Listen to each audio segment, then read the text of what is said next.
I tell my patients, go look at them. It's fine. Okay, so we are back from this crazy movie that is, it's kind of so straight. What I love about it is that everything is so straightforward. There's no like hyperbole, I feel. But tell me your impressions. And I'm glad that it's just the two of you right now because, yeah, and how it applies to your life and to your business. Because that's really what I wanted to discuss after the, yeah. You want to start, Linda? Because Linda's been here for a while. Yeah, sure. No, it's you know, I found the statistics, you know, jaw-dropping, staggering. Yeah. Honestly, I had no idea, you know, I'm gonna lose the battery. You can't plug in? I'm plugged in, but it's still going, it's still losing it. That's weird. Well, do Yeah. you want Michael to go first before we lose him? Yeah, but I want Michael to find a way to stay plugged in. I'm at 1%. Oh, Oh, then you're out anyway. So Well, go Charge. ahead. I'll try to charge it. My charger isn't working. the charger isn't working? No, So where do you have the charger that does work? I only have one charger. I think it's not connecting good. Yeah, Ah, damn. Well, you might have don't to mind lay me. it down or something so that we don't see you, but you can still hear. okay. Look if it's charging. we get a little tiny bit of his head.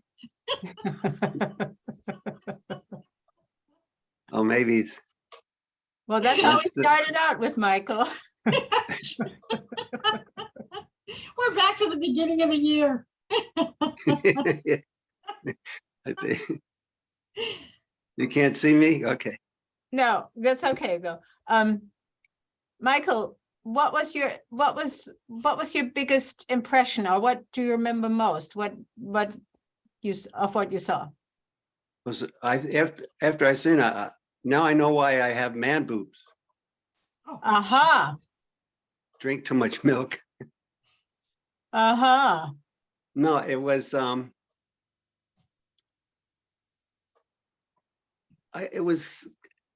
it made me sick. Yeah. I feel helpless. I feel like mad. I'm angry. Yeah. What's going on? I always get angry when I see that stuff. But this really brought it home. This movie. Why did it bring it home more than other information?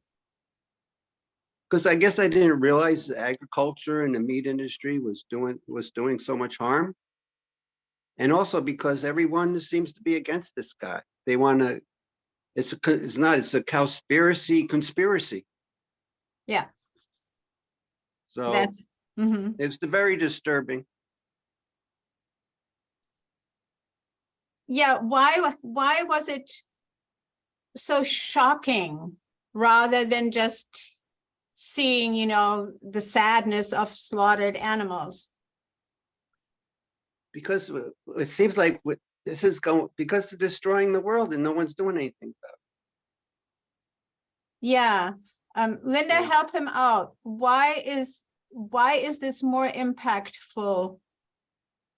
Well, the way I see it, that all of the political parties and all of the activists are in denial about it. They're letting it, they won't answer questions. The lobbyists are still promoting meat. And, to Mike's point, it is literally destroying us on a global level to beyond the point of recovery. And this film is how old?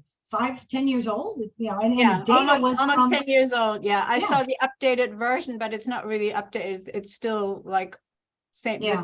The data still applies. So how does the film show that it is actually destroying, that things are actually destructive? Well, statistics. That's what I wanted to hear. Yeah. And Yeah. I don't know where he got his statistics. I'm sure if anybody fact checking would be able to validate them. You know what I mean? Because so many of the activists he interviewed had no idea or just weren't willing to go there to discuss it. Because because none of them want to admit that they're going to have to give up meat and dairy in order to truly be, you know, like Howard Lyman said, if you want to be an activist, you know, live your truth, give up the meat, give up the true reason for this, you know, global devastation. Yeah. Yeah. To me, it was also the statistics, but he also calculates from the grass-fed farm, right? Yeah.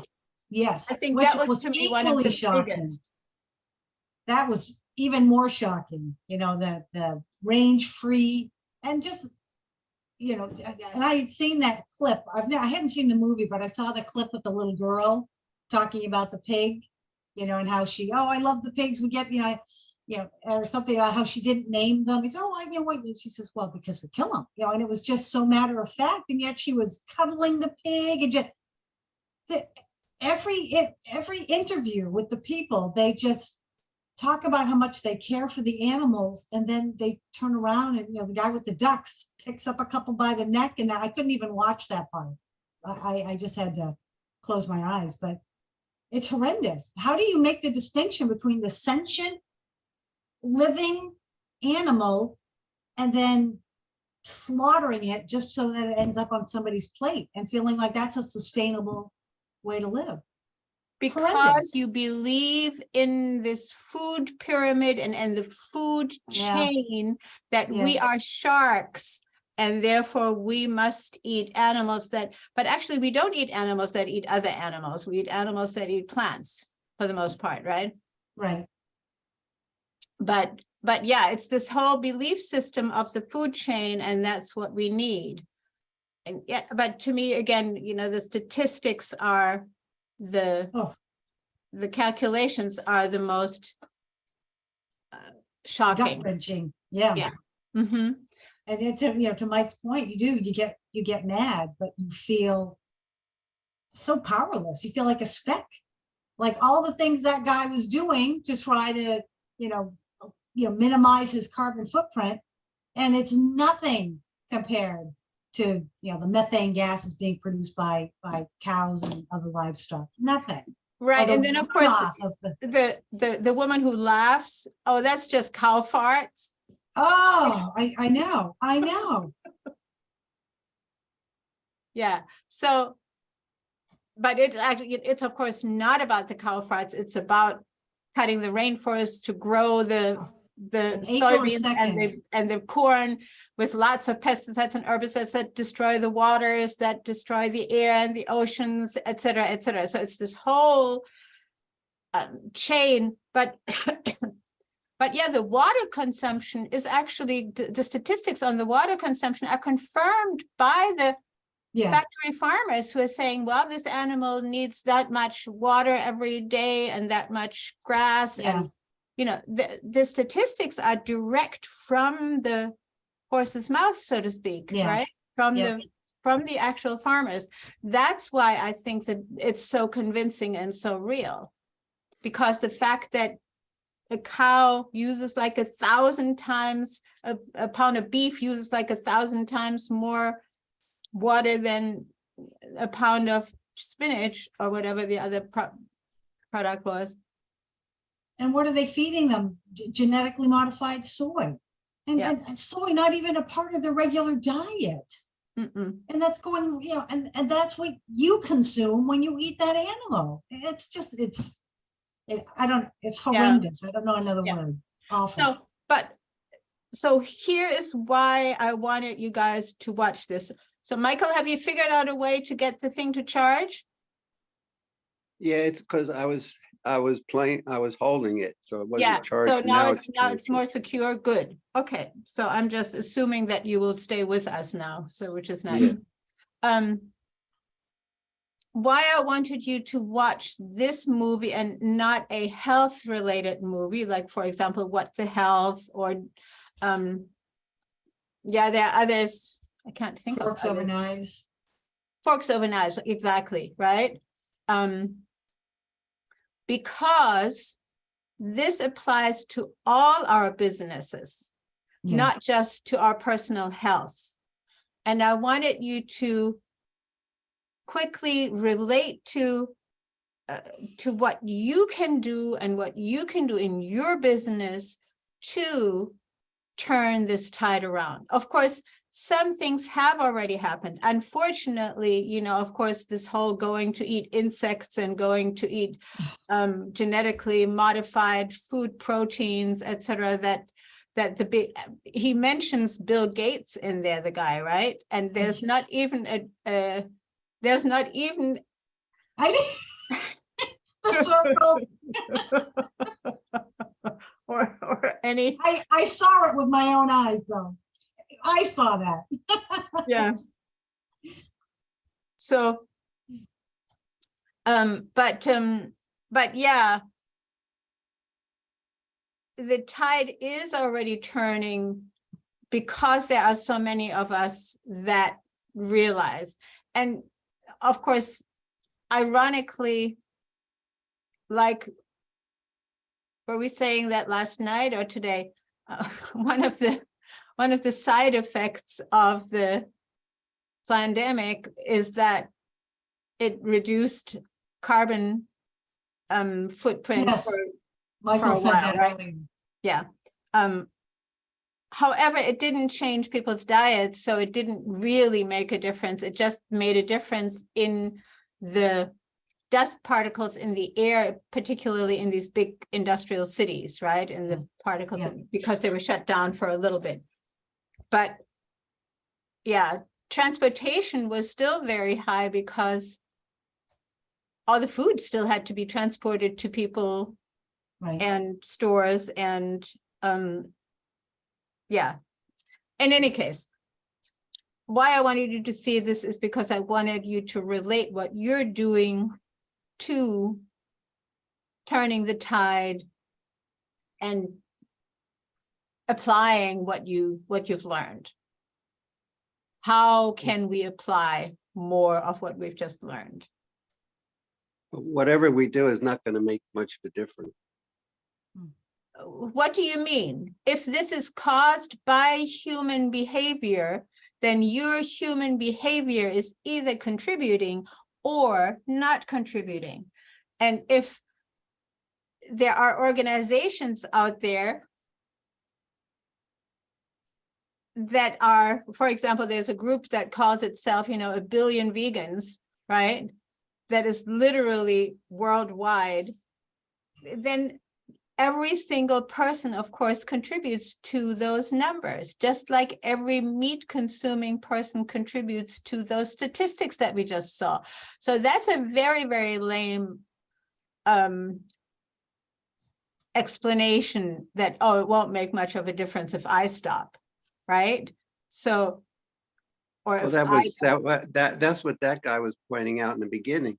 He realized he did all these things, but that wasn't the answer. But then he took the extra step to go vegan. Yeah.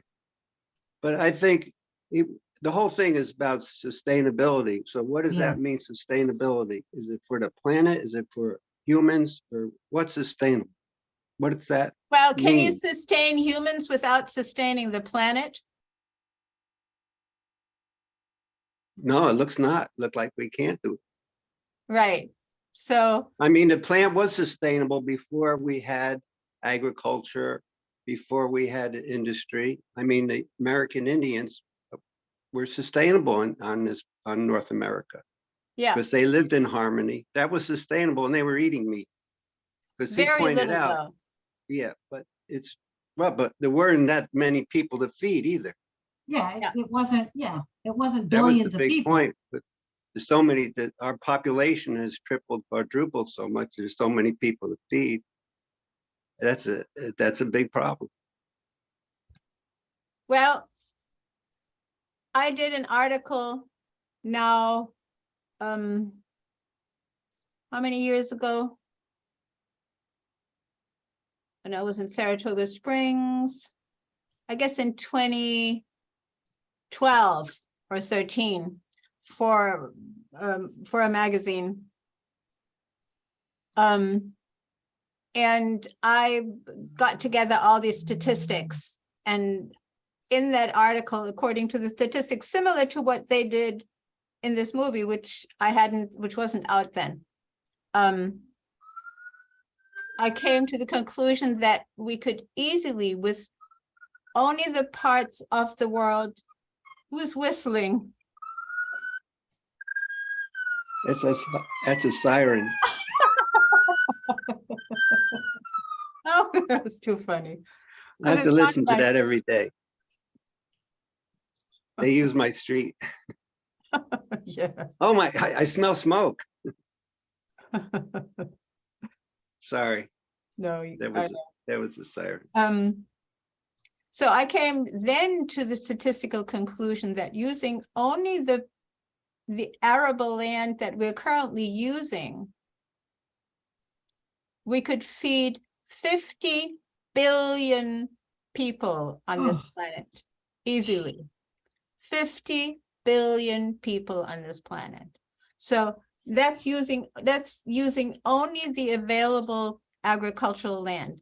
And that's not taking into consideration that another group of dear friends of mine, I often talk about them, are reviving deserts. Like the big farm in Sikkim, I'm sure I've told you all about it, where they went now 45 years ago, just a couple and their kids, and then they were joined by local people, literally had this tiny little spot as an oasis in the desert in Egypt. And with biodynamic agriculture, they revived more and more of the desert, literally the desert, into this lush land now. So it can all be done. That needs a lot of water. Well, They're no, supposed they to be don't. dry. The thing is that the earth produces water as soon as you put plants there. That's, I just recently came across some other projects that were similar. When you grow plants, and you first grow certain plants that suck up because there's water in the aquifers everywhere on the planet, right? So when you get the roots of the plants to bring up that water, and then you suddenly have springs, and you suddenly have grass growing, and you suddenly have, it's all, I mean, if we had the time, I could show you, of course, there's a lot of stuff online about that particular project, Sikkim, SEKEM. Let me put it in the chat. Yeah, so, but I think we're depleting some of the aquifers in this country too, they say. Well, with fracking, we're doing that. Yeah. No, it's farming too, I guess. Yeah, and well, the water use of what we just saw, it takes 1,000 times more water to have meat rather than plant food. So yeah, and of course, I mean, my calculations at the time were all about going, if we were going plant-based organic. So no pesticides, because of course, the other thing that pesticides, herbicides, and fertilizers do is erode the soil and render it into dead soil, i.e. into desert. Now, some of the deserts may have been caused by natural catastrophic events like comets or volcanic explosions and that kind of stuff that then leads to vast strips of land completely changing in nature. But yeah, that's not really where I wanted to go with this. Where I wanted to go is, how can how can you in your business be conscious? In what ways can we be conscious and conscientious and act accordingly, implementing what we've just learned? Well, I would think I would like to become vegan, and I would tell other people about my experience and why we should be. So that could be part of the glamping thing. Yeah, I mean, it's all about education and changing the culture. We're a meat eating culture, and some people like meat. I mean, I like meat too, but I'm willing to give it up because after seeing this movie and what I know, it's important. yeah, Michael, you were here last night. Take the example of Betty, my neighbor.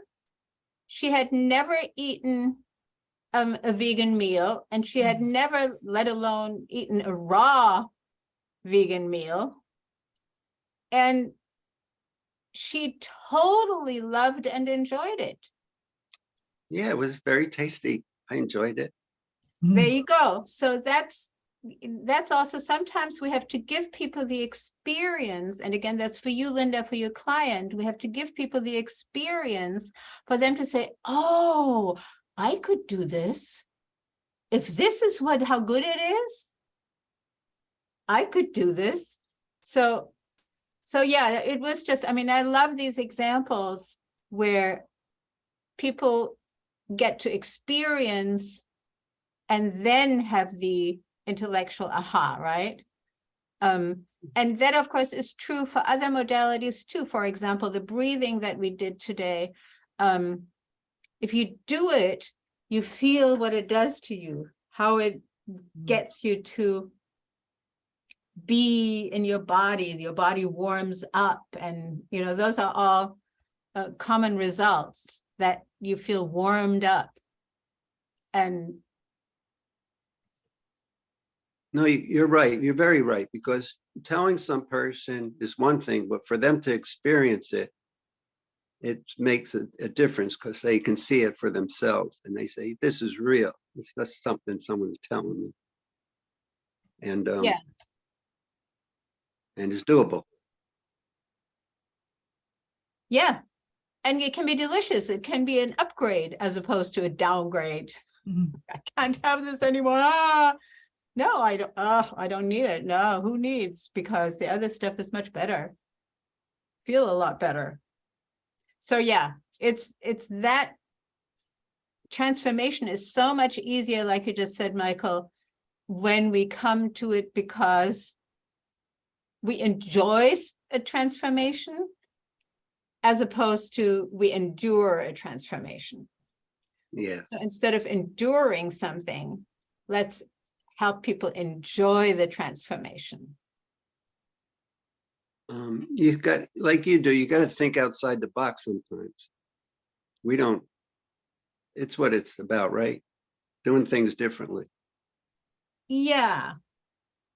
I think people can get there, though, when you allow them to have the experience, but also on the science side, not come with the scientific details, but come with the simple observation of what's out there.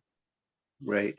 Like this guy, and when especially, the numbers on the natural cattle raising in the nice ranches, and it's so beautiful. And, and then he just observes, oh, how much land do these animals really need, and how much meat in pounds do they then produce? And then when you put it all together, and suddenly you need, for a pound of meat, you need like acres and acres of land. It just makes it so much more palatable when you have that observation. Yeah, he did the numbers, so he saw the reality of it. Yeah. Okay, good. I didn't want to keep you too long, but another element of applying things that are sustainable is, of course, not just food, but if we expand that now to other things, what else comes to mind that helps or destroys the environment or the planet? How can we translate this was all about food production and the environment, right? Not looking into health as much, but, by the way, Clapper, I also know personally, Dr. Oh. Clapper. Yeah, From True North? I interviewed him too and met him a couple of times at conferences. Okay, but how can we translate this environment-focused approach from food to other elements of life? Materials, Videos. yeah. I'm thinking in terms of other areas of our life. How, for example, can you imagine how that translates to also our clothing? Yeah, it's consumption on all levels. And what kind of consumption? Consumers. Mm-hmm. Everything's disposable. Right, the whole waste society. Yeah, that was not much, but there's a little bit in there, right? That Yeah. 40% is wasted and 40% of the population is hungry. But doesn't Yeah. it come down to really changing our lifestyle, Yes. Mhm. becoming less consumers, smaller Right. footprint, And what smaller other- houses, more energy, less energy? I don't think we need smaller houses, because if we build them right, they can last for hundreds of years and can be plenty spacious if they're of the right materials, or if they, like we learned yesterday, Michael, if they heat and cool themselves as opposed to using all this oil and gas or electricity, right? For doing that. Yeah,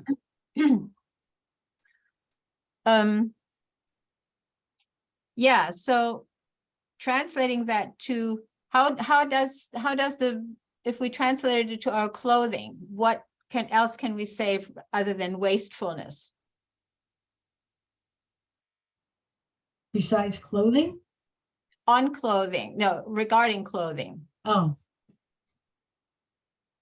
Well, you can recycle your clothes as far as donating Yeah. clothes. Yes, you can donate your clothes. That again assumes that other people have their resources have been taken away from them, so they don't even have material to make their own clothes, right? But yeah, we can. But which materials are again well, animal, friendly and which ones are not? well, cotton's more friendly than wool because wool's animal. Yeah, Leather but is animal. wool, yes.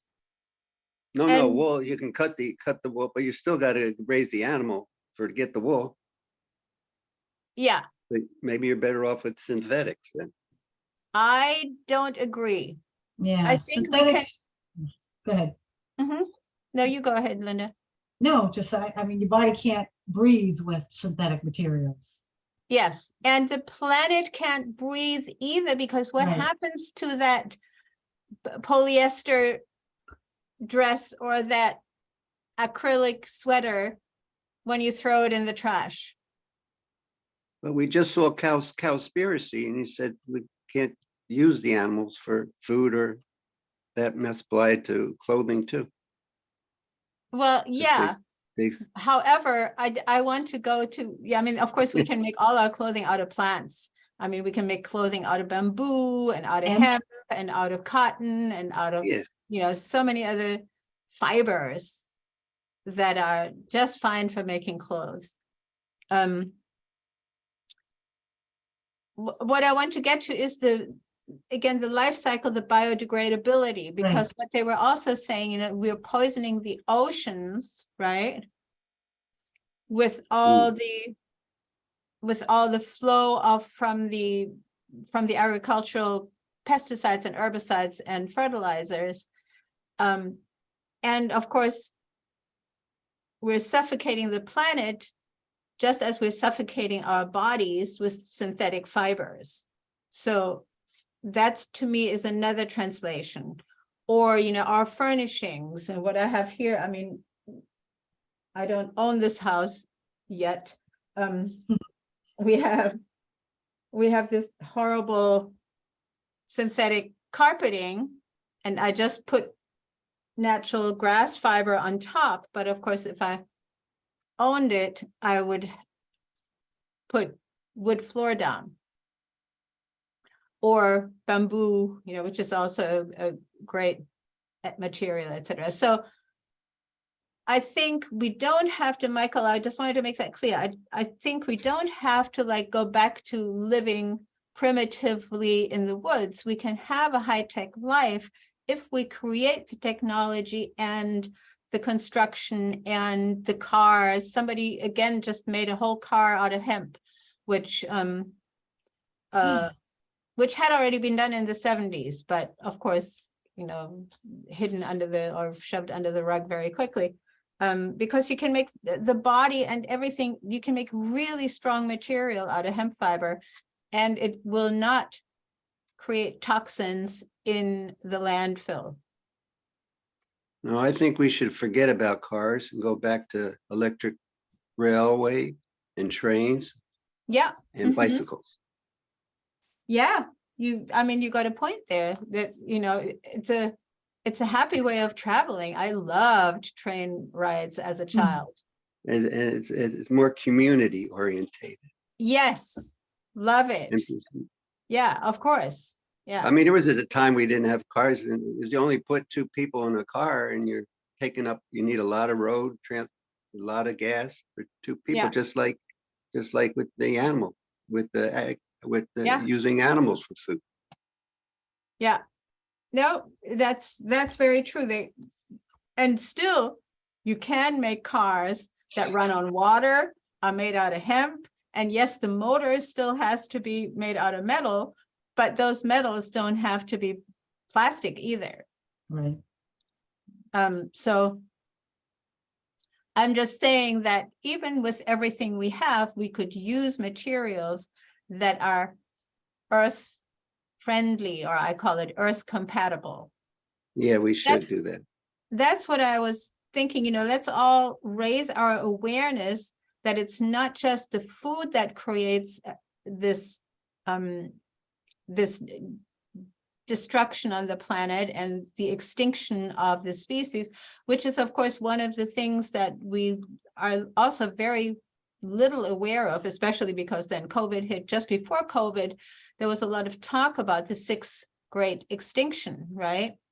We are in the sixth great extinction on the planet. So there are eras, I don't know how many millions of years, you know, the dinosaurs was one of them. And so we are entering another dinosaur era where so many species are going extinct because of our behavior. And people say, well, it's just God and nature, and, you know, it's all like predestined. Yes, kind inevitable. of fate. Yes. However, if we want to be humans who have some kind of decision-making freedom, of course, then we should also realize that that makes us responsible for our actions. We can't just give it all to fate. Yeah. So yeah, that's what I was hoping also to get out of watching this, that it comes down to, contrary to the idea that, oh, well, there's nothing I can do about it because if I stop, it won't change anything, to the opposite of that, namely to saying that each and every one of us is co-responsible, has co-responsibility. And therefore, it starts here, and it starts in our business, and it starts in our circles. Yeah, again, like yesterday, I mean, I've lived here now for 1.5 years, and it was the first time that Betty came over and ate my food, right, from next door. Oh, really? Yeah. Yeah. Took a year. Wow. Yeah. So, but we're making those little steps our progress. And of course, I've had a lot of other people in the meantime that I've talked to and that have seen how I live. But yeah, Well, that that was powerful, that movie, because it really made you think. What I think I might eat vegan from now on. I'll try. you might eat vegan bacon. No, Vegan I'll try going vegan. Okay, you call it vegan. Yeah, some people say vegan and other people say vegan. It's funny. Why I said, yeah, that's funny why I said that. I don't know. Yeah, no, there are some people who like Brian Clement of Hippocrates always says vegan. You know, it's the vegan lifestyle. Yeah. It's what we are first taught that sticks with us for the most part, you know. I learned vegan, so I'm like, yeah, I eat vegan. And Yeah, I'm I've heard- even worse. And I've heard people call it vegan, like a vegetable. So it's, Yeah. oh, you're Vegan. vegan? Vegan. What is it? No. Vegan, but not vegan. There you go. Yeah. It's all the same thing. Right. Yeah, and some people are more comfortable with the definition plant-based. Yeah. Yeah. I think vegan almost has like the savoir-faire air to it now. It's almost like it's not like a cult, but it's like people now wear it as a badge sometimes. I find. Yeah, and then Right. and of course there are also militant groups, which Yeah. does not make it easier for us. Yeah, But yeah, I like plant-based. yeah, I do too. So plant-based, and it feels less instructive. Right. So yeah, good. All right. Let's see how we can all apply what we've seen and let it sink in, let the images, regurgitate in your brain, which is Quack, Oh, stop it. quack, quack. quack. Sorry, Linda. Yeah, I had to look away. That was awful.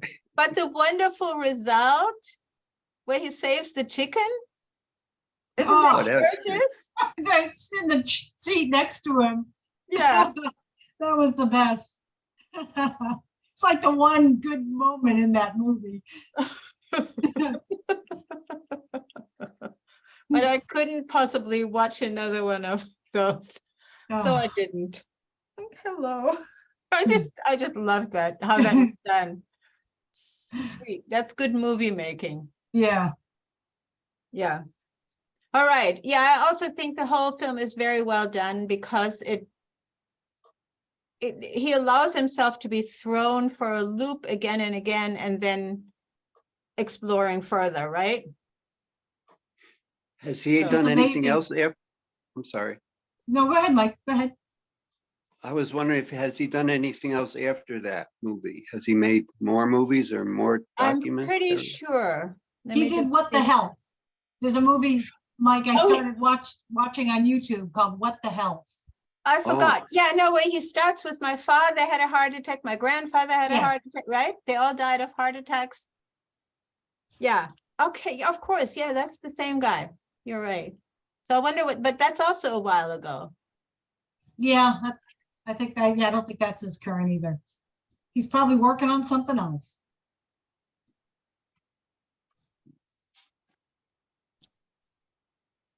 Kip Anderson and Keegan Yes. Poon. Which one is he? The one we Kip. see? Kip Anderson. Kip Anderson. Mhm. Okay, let's just find out. Hmm. Which other movies did Kip Anderson make? Okay, Cowspiracy, What the Health? Seaspiracy. Okay, I did not see that. So that's where he goes into the ocean, and then Sea of Life. Seaspiracy is 2021, so that's the most recent. I thought what he already showed on those gigantic nets and how much they capture, that was sickening, awful. Yeah, that's what they do every day, I guess. Yeah, awful. They, Just casualties of the, you know, it's of so the fishing. wasteful. Yeah, Yeah. Yeah. Well, I think I saw a video from like one of these tuna fish companies that say they're sustainable, but they're not using the nets. They're all but fishing by the poles with fishing poles. So I'd rather eat, well, that's more sustainable. Well, I mean, he pretty much debunks all the so-called sustainable ways of Yeah, he fishing did. Yeah, and right. farming, because you can't really do it. It's a little bit like me with my food production. You can't really have a viable food production making all the foods by hand Right. in today's world and market, right? It's just not feasible. I mean, one could do it if one lived in a village and would share the food, fresh but in this world where you have to double the price to the distributor and then double the price to the store and then double the price to the consumer. Too And expensive. yeah, And what about the But there's- man yeah. hours? and the man hours and the shipping hours of shipping the ingredients from wherever Yep. those are coming from and storing, and it's insane. I mean, the food world has become completely unsustainable, all of it. Even the vegan food production has become crazy, whether it's because of all these transportation and fabrication and labeling and certification and testing, etc. It's just like the medical industrial complex. The food industrial complex has the same wasteful mechanisms that nobody really needs. You don't need a label on every little product when it's the same thing that you're eating every day, right? Or every other day, and so forth and so forth. All the plastic wrapping and the packaging. So yeah, while it is very difficult to make that all work, and still we have to work toward making it work better. And that's really what I wanted to conclude with. I think while this film is not really offering solutions, the solutions are at least in deciding to go plant-based, and that helps a lot. And then the next, he needs to make another movie about the plastics in the world and all the products made out of oil, because it's actually not the oil we burn in cars, because that at least evaporates, and it's not as bad as the plastic materials that do not get burned and stay around for we don't know how many thousands of years as toxic materials on the planet, because they do not decompose. So yeah, it's just being aware of, and nature has interesting ways of always finding a way to deal with things. Some people have found bacteria and algae, etc., that eat up plastics, but then you have all this algae and bacteria, and what do you do with that, right? That's so it's interesting what the next generation brings in terms of natural ways of doing things. So yeah. And by the way, I do not believe that our population is going to explode further because we're toxifying everything so much that birth rates are dropping everywhere. So Well, it's an the interesting depopulation. Say again? It's depopulation. Right. And whether it's done on purpose or whether it's done just as a result of of increasing infertility, but also of, when people have a convenient life, 2 kids is enough. Mm. Do you think there should be some kind of population control? No, I think it would control itself if everybody were having a good life. You don't need population control. If everybody is, you see, people have lots of children because the children are needed to work the farm or the household, or there is no other occupation for women other than being in this whole era of, women have to be at home and have babies.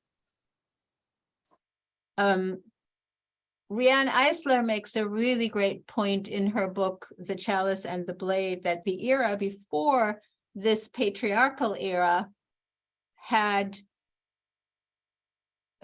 cultures where she calls it the partnership cultures, where women had important positions in society and typically did not have more than 1 or 2 kids. And some people decided to not have kids. And by the way,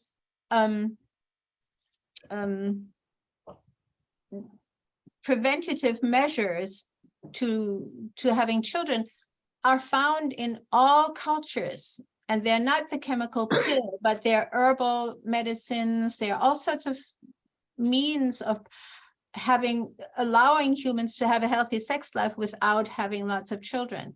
And it's only the Catholic Church and other such, and of course Islam and all these monotheistic religions that have forbidden those measures. I interviewed people in Zimbabwe who got indigenous help and were able to herbally prevent having children. So they had contraceptives, so to speak, that were non-chemical and worked. And I believe that I know that all cultures had such ways of keeping themselves in balance. So it's the religions caused this explosion of population. And then, of course, for a long time, there was explosion of kids, but because their lifestyle was so unhealthy that they died and in mass. And there are accounts of Roman women having 11 children and only 2 survive, and even 2, because the life was so toxic. And of course, that particular statistic was based on again exploring the lead culture. I was just gonna say they were eating out of lead bowls, right? Exactly. Yeah. All right, peeps. Shall we close out today and see you tomorrow? Yes. On Good. screen, 3 o'clock, same Zoom link, correct? Yes, same Zoom link for all 3 days. And tomorrow I will stay on when we go off screen because the link doesn't allow me to go back into the old one. So don't be surprised. I'm going to stay on, but I'm going to stop recording so that the link doesn't escape me. It's a weird thing. All right. Good. Good night. Sleep well. Good night. I hope you had some good. I can't sleep now after seeing that movie. It's a game changer. Oh, but you can, because you know that you're going to change what you do in this world. Right. Okay. I don't. Yeah. Mike he feels like a blip. I don't think he feels like he's gonna make a difference. No. Your life matters. It does. Every life matters. And if you didn't matter, it wouldn't have impacted you. You would have just shrugged and said, okay, who cares? No, yeah, it does. It And bothers me, so it does. Right. So if it does impact you, it means that you feel a responsibility to do something about it. So do. And then that's going to make you happy. Okay. At the end, the old guy says, right? So if you do the right thing every day, you'll die the happiest person, Mhm. right? Or something similar. Yep. Okay. On that note, see you tomorrow. night. Ciao. Good night. Oh, Mike. Good night.